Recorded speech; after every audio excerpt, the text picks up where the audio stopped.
بالله من الشيطان الرجيم. بسم الله الرحمن الرحيم.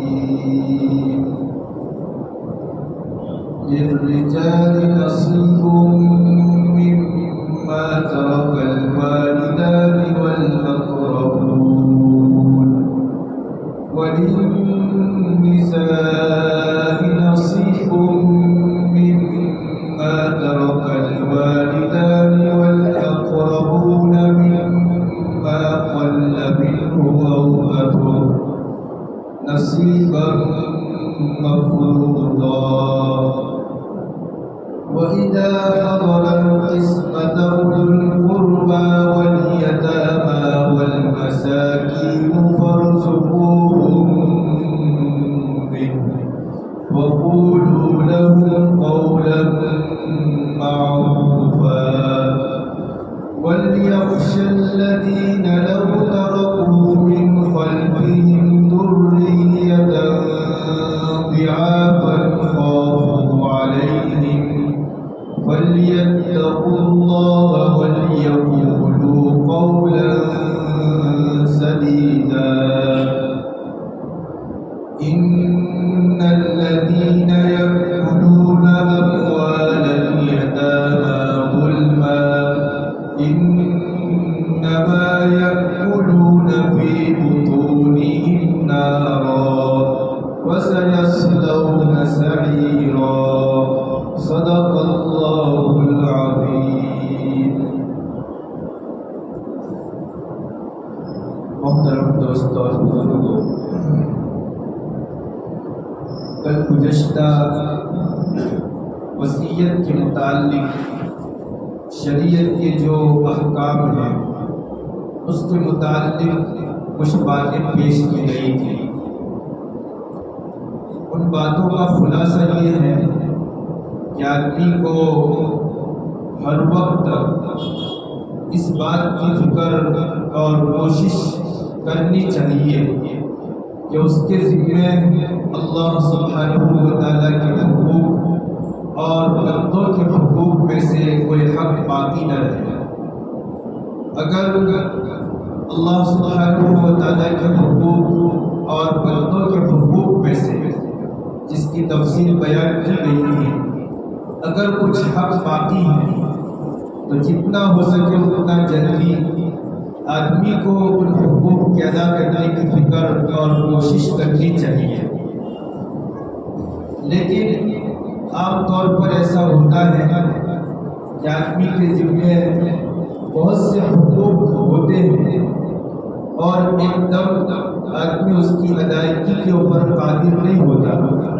سارے کے سارے حقوق ایک ساتھ آدمی ایک ہی وقت کے اندر ادا کر دیں ایسا مشکل ہوتا ہے. اس لیے شریعت نے ایک مسلمان کو اس بات کی تاکید کی ہے کہ مسلمان اپنے ذمے جو حقوق ہیں اس کو اپنے پاس نوٹ کر لے، محفوظ کر لے اور جیسے جیسے موقع ملے ویسے ویسے ان حقوق کو ادا کرنے کی فکر اور کوشش کرے، جس کو شریعت کی اصطلاح میں وصیت نامہ کہا جاتا ہے. یہ تو آدمی کی اپنی ذمہ داری ہے کہ ہر وقت آدمی اپنا وصیت نامہ تیار رکھے. موت کا کوئی بھروسہ نہیں، آدمی کی وفات کا وقت کب آ جائے. اگر آدمی نے اپنا وصیت نامہ تیار نہیں رکھا ہے اور اس کے ذمہ کچھ حقوق ہیں اور آدمی کی وفات ہو گئی، بات والوں کو کیسے پتہ چلے گا کہ اس کے ذمہ اللہ کے حقوق میں سے کون سے حقوق باقی ہیں اور بندوں کے حقوق میں سے کون سے حقوق باقی ہیں؟ جب ان کو معلوم ہی نہیں ہوگا تو کس طریقے سے حقوق کو ادا کریں گے؟ یہ تو انسان کی اپنے جیتے جی یہ ذمہ داری ہے کہ آدمی ہر وقت اپنا وصیت نامہ تیار رکھے. اسی کے متعلق ایک بات یہ ہے کہ ایک آدمی کا انتقال ہو جائے تو انتقال ہونے کے بعد اس کے ورثاء کو جو اس کے بعد موجود ہیں ان کو کیا کرنا چاہیے جس کی وجہ سے مرنے والے کو زیادہ سے زیادہ فائدہ پہنچے. اگرچہ جو آیات ذکر رکھی گئی ہے اس میں اس کا کوئی تذکرہ نہیں ہے، لیکن وصیت سے متعلق ایک چیز یہ بھی ہے، اس لیے ذکر اس کو یہاں پر بیان کیا جاتا ہے۔ جب کسی آدمی کا انتقال ہو جائے تو ورثہ کی جو ذمہ داریاں ہیں، ان ذمہ داریوں میں سے سب سے پہلی ذمہ داری تو یہ ہے کہ اس کے غسل، کفن کا انتظام کرے۔ دوسرے نمبر پر اس کے ذمے جو قرضے ہیں اس کو ادا کریں، وصیتیں جو کی ہیں اس کو نافذ کریں۔ اس کے ساتھ ساتھ مرنے والا جو ہے اس نے جو وصیتیں کی ہیں، اگر اس نے اپنا وصیت نامہ لکھ کر رکھا ہے اور کسی آدمی کو بتلا دیا ہے کہ میرا فلانی جگہ پر وصیت نامہ رکھا ہوا ہے، تو اس پہ جو کچھ لکھا ہوا ہے اس کے مطابق کاموں کو انجام دینا چاہیے۔ مثال کے طور پر اس کے ذمے نمازیں باقی تھی اور اس نے اپنی ڈائری وصیت نامہ میں یہ بات لکھی ہے کہ میرے ذمے اتنی نمازیں باقی ہیں، تو ورثہ کو چاہیے کہ جتنا جلدی ہو سکے اتنا جلدی اس کے مال میں سے، اگر وہ مال چھوڑ کر گیا ہے تو اس کے مال میں سے تہائی مال کے 3 حصے کریں تو 1 حصے میں سے جو اس کی وصیت نافذ کی جائے گی، یعنی نماز، روزہ، حج، زکوٰۃ وغیرہ جو کچھ بھی ہے، تو اس کے مال کی تہائی میں سے جتنا جلدی ہو سکے اتنا جلدی جتنی نمازیں اس کے ذمے باقی ہیں ان نمازوں کا فدیہ ادا کرنے کی فکر اور کوشش کی جائے۔ سب سے پہلے یہ کام ہے جو اللہ سبحانہ و تعالیٰ کے 8 حقوق ہیں، یعنی نماز، روزہ، زکوٰۃ، حج، صدقہ فطر، قربانی، سجدہ تلاوت اور اسی طریقے سے نذر اور کفارات، ان میں سے اگر اس کے ذمے کوئی حقوق باقی ہیں اور اس نے اپنے وصیت نامے میں یہ بات لکھی ہے تو سب سے پہلے اس کے یہ جو حقوق ہیں ان حقوق کو ادا کرنے کی فکر اور کوشش کی جائے۔ یہ تو اس وقت کی بات ہے جب کہ آدمی نے اپنے وصیت نامے میں ان چیزوں کو لکھا ہے۔ اگر شریعت کے قاعدے کے مطابق اس کے ذمے جو حقوق باقی ہیں جو اس نے اپنی ڈائری میں لکھے ہیں، ان تمام کی مجموعی جو قیمت ہے، ٹوٹل جو قیمت بنتی ہے، اس نے جو مال چھوڑا ہے اس کے تہائی سے زیادہ ہے۔ مثال کے طور پر اس نے 90,000 روپے چھوڑے، 30,000 ایک تہائی مال ہوتا ہے اور اس کے ذمے جو حقوق باقی ہیں اس کا ہم نے ٹوٹل نکالا تو 40,000 ہوتے ہیں، تو 30,000 جو تہائی اس سے بھی زیادہ ہے۔ تو شریعت کے قانون کے مطابق ورثہ کے ذمے تہائی سے زیادہ خرچ کرنا ضروری نہیں ہے، یعنی وہ پابند ہے 30,000 تک اس کے ذمے جو حقوق باقی ہیں اس کو ادا کرے۔ اوپر کے جو 10,000 روپے اس کے ذمے باقی ہیں، یعنی اللہ کے حقوق میں سے یہ جو 8 چیزیں بیان کی گئی ان میں سے اگر باقی ہے 10,000 کی مقدار کے بقدر تو ورثہ کے ذمے ضروری نہیں ہے، لیکن اگر وارثین سب کے سب بالغ ہیں اور وہ اپنی خوشی سے اوپر کی جو رقم ہے اس کو بھی ادا کر دیں تو یہ بہتر ہوگا۔ اس سے مردے کو، مرنے والے کو فائدہ ہوگا کہ اس کا ذمہ بری ہو جائے گا، ان حقوق سے وہ چھٹکارا حاصل کر لے گا۔ یہ اللہ کے حقوق کے سلسلے میں ہے۔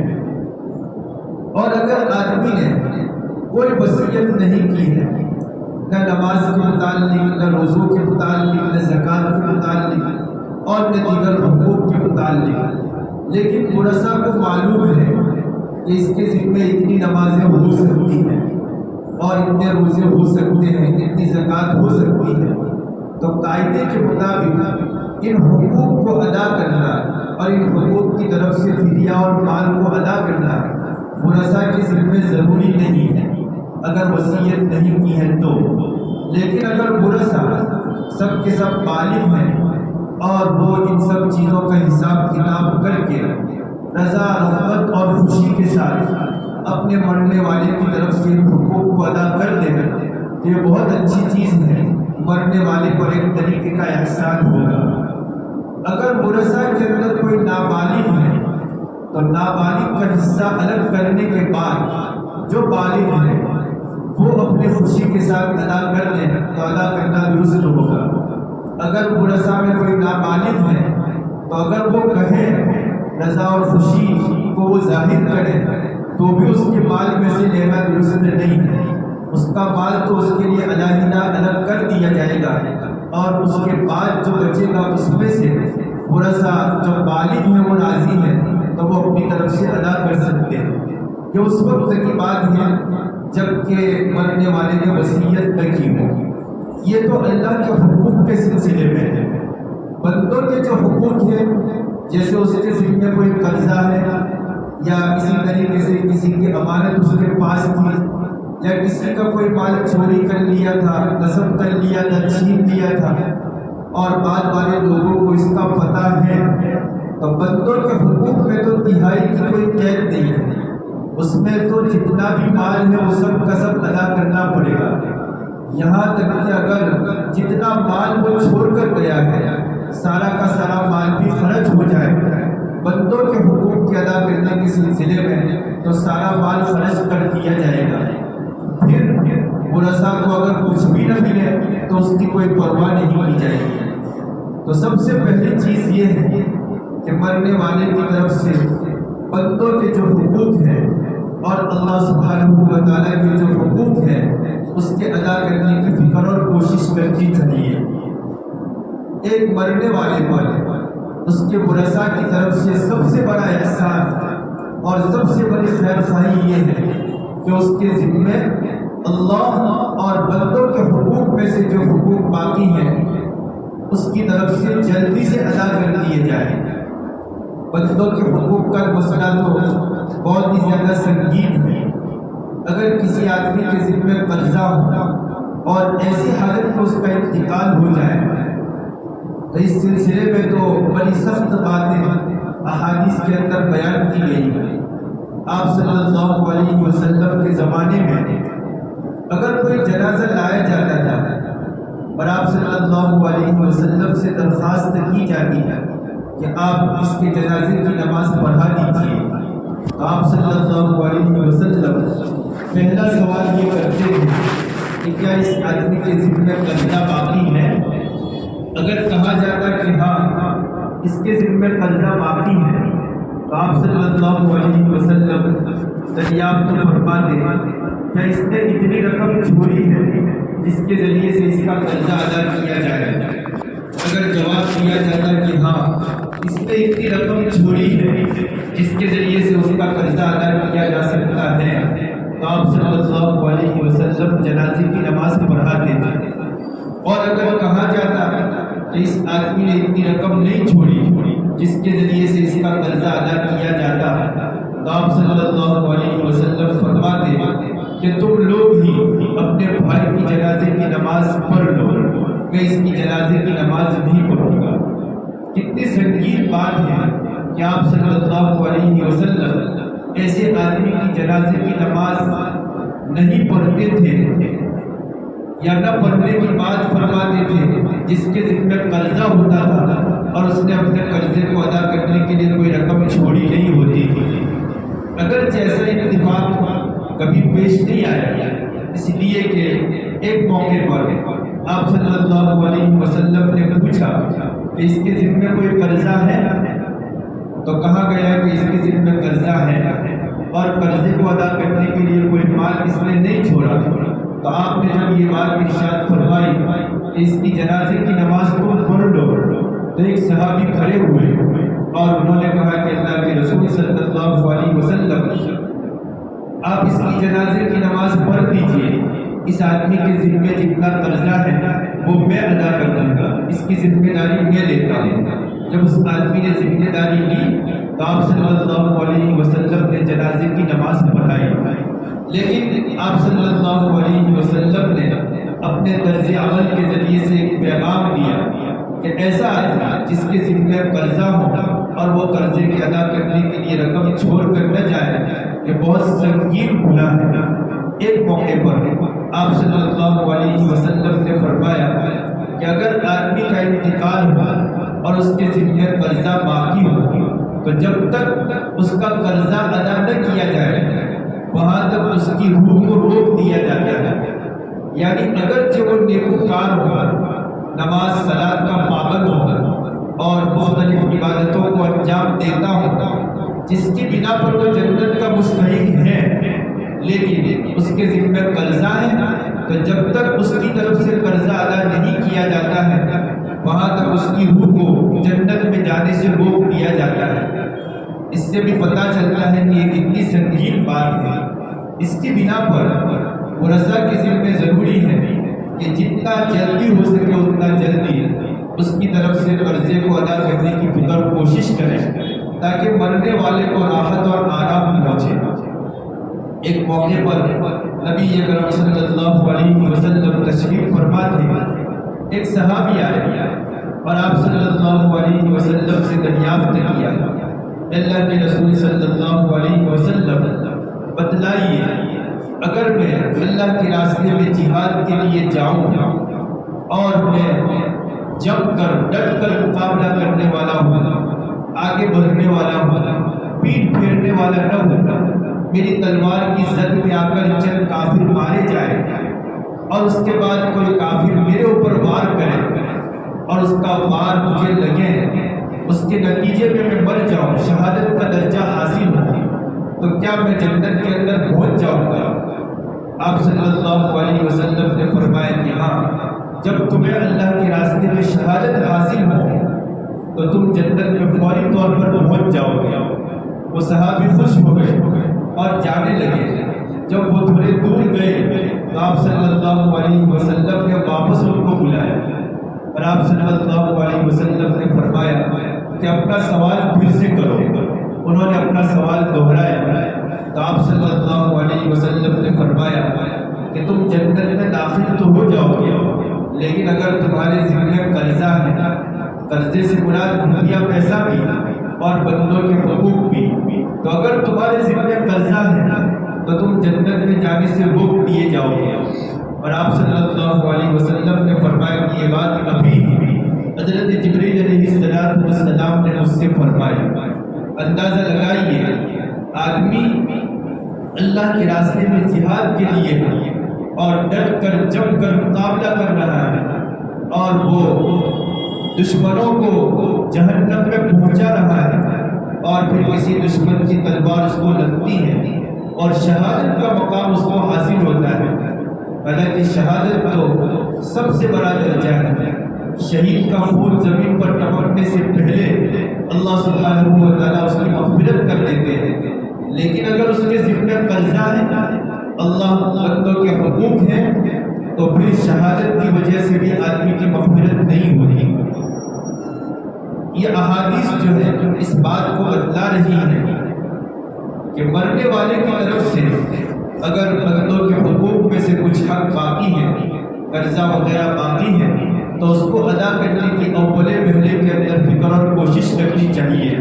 اس کے لیے سب سے بڑی خیر خواہی یہ ہے کہ جتنا جلدی ہو سکے اتنا جلدی اس کو ایک حقوق سے فارغ کر کے اس کو راحت و آرام پہنچایا جائے۔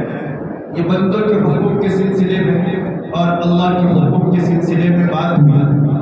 اسی طریقے سے مرنے والے کی طرف سے ایصال ثواب اور دعائے مغفرت اور درجات کی بلندی کی ہر وقت دعا کرتے رہنا چاہیے۔ مرنے والا وہاں یعنی قبر میں، برزخ میں اس طریقے سے ہوتا ہے جس طریقے سے کوئی ڈوبنے والے کو دیکھنے کا سہارا چاہیے۔ اسی طریقے سے مرنے والے کو ہر وقت اس بات کی خواہش، آرزو اور تمنا رہتی ہے کہ جن لوگوں کو وہ چھوڑ کر گیا ہے وہ لوگ اس کے لیے ایصال ثواب کریں، ثواب پہنچائے جائے۔ سب سے بہتر طریقہ یہ ہے کہ مال خرچ کرنے کے ذریعے سے، یعنی صدقہ خیرات کرنے کے ذریعے سے اس کا ثواب پہنچایا جائے۔ اب صدقہ خیرات کی مختلف شکلیں صورتیں ہیں، جیسے مثال کے طور پر کسی آدمی کو 1-2 روپے دے دیے یا کوئی بڑی رقم دے دی تو آدمی اس وقت نیت کرے کہ میں نے جو صدقہ خیرات کیا ہے اس کا ثواب میرے فلاں رشتے دار کو فلاں مردے کو پہنچ جائے۔ آدمی نیت کرے گا تو ثواب پہنچے گا، اگر آدمی نیت نہیں کرے گا تو ثواب نہیں پہنچے گا۔ تو آدمی ثواب پہنچانے کی نیت کرے، کسی بھی طریقے کا مالی صدقہ ادا کیا جائے تو یہ سب سے بہتر ہے۔ آدمی نیت کرے، جیسے ہی نیت کرے گا ویسے ہی ثواب اس مردے کو پہنچ جائے گا۔ لیکن صدقہ خیرات کرنے میں ایسی شکل اختیار کی جائے کہ جس کا نفع لوگ برابر اٹھاتے رہتے ہیں، ایسا کوئی کام کیا جائے تو اس کی وجہ سے مردے کو برابر اس کا ثواب پہنچتا رہتا ہے۔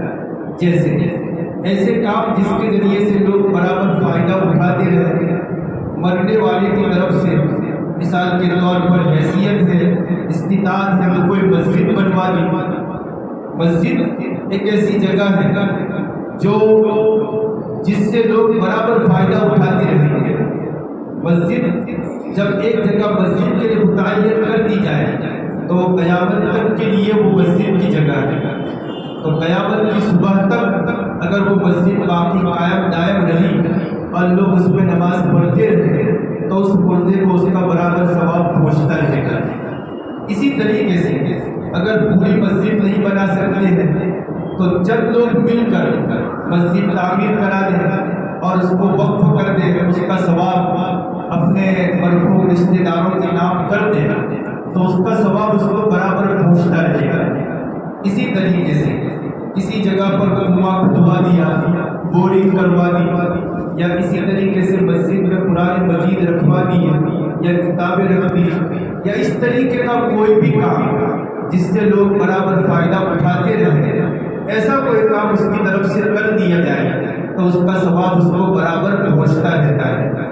یہ سب سے بہتر چیز ہے کہ اس طریقے کا کوئی کام کیا جائے۔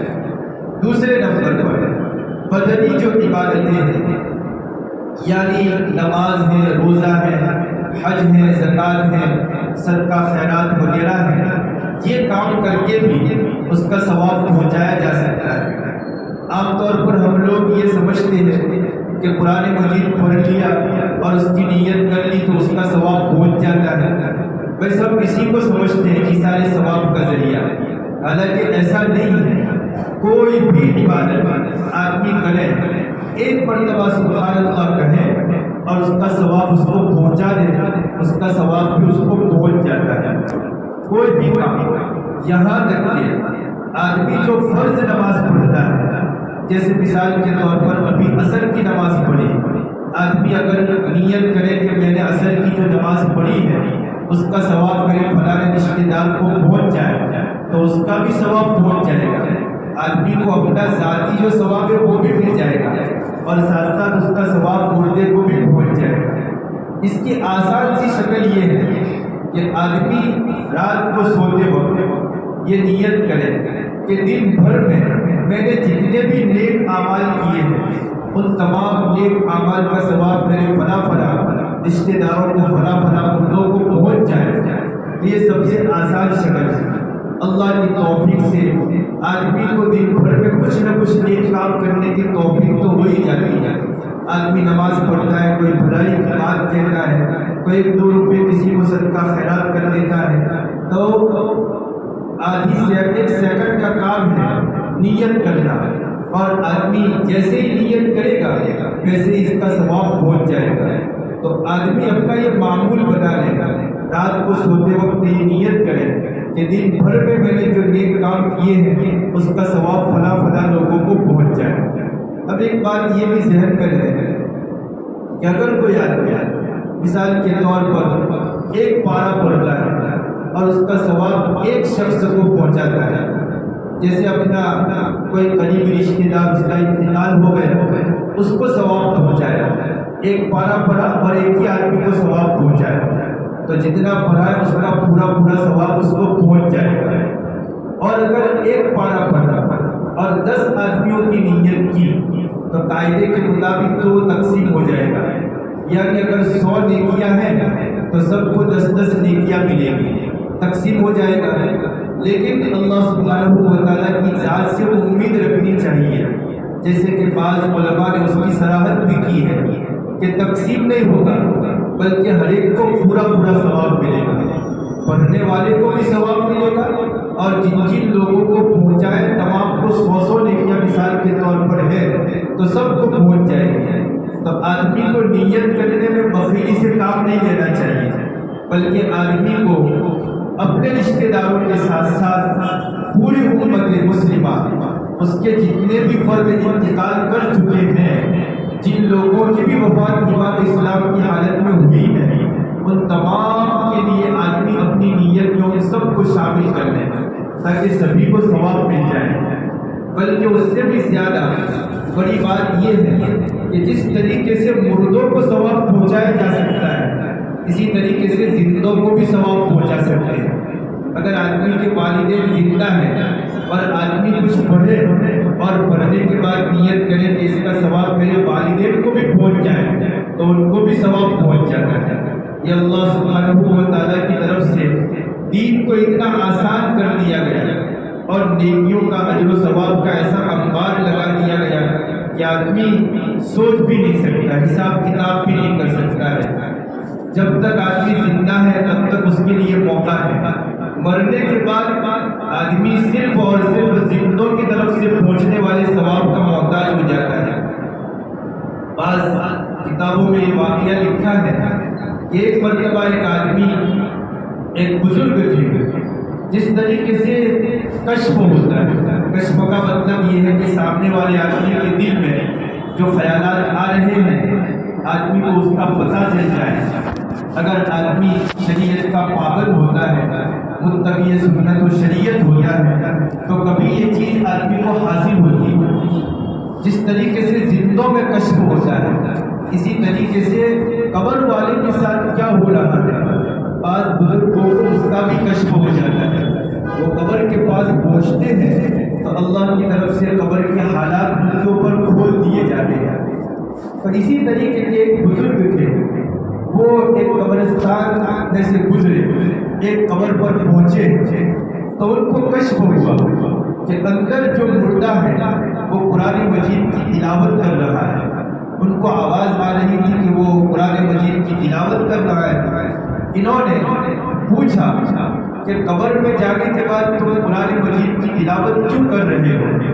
تو انہوں نے کہا کہ اللہ سبحانہ و تعالیٰ کی طرف سے جب مجھے دفن کیا گیا تو اللہ کی طرف سے فرشتے آئے اور جو سوال کرنے تھے وہ سوال کیے، میں نے جواب دیے۔ اس کے بعد اللہ کی طرف سے کہا گیا کہ اب سو جاؤ، تو میں نے کہا کہ مجھے نہیں سونا بلکہ مجھے تو قرآن مجید کی تلاوت کرنی ہے۔